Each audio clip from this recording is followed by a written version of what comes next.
internet o'zgartirdi. Chunki u yerda Nafs bor, juda ko'p qalbaki kouchlar, psixologlar bo'lib qolgan qizlar. Hozir ayollar ты должен, ты обязан, принеси, подай. Hammasi pul, mashina, uy.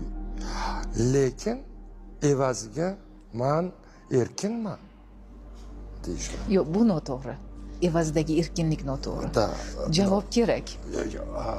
E'tibor kerak. Bizda erkaklar har kuni ertalab turib jangga ketadi. Sizlar bilmaysizlar nima?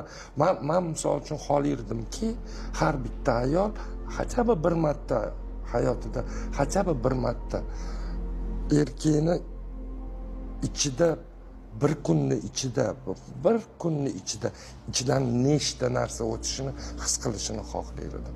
O'shanda erkakga boshqacha hurmat bo'lardi. Chunki erkak har kuni jangda, ko'chada.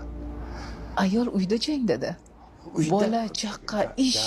Gap bo'lishi mumkin emas. Shuning uchun aytayapman, erkak borib,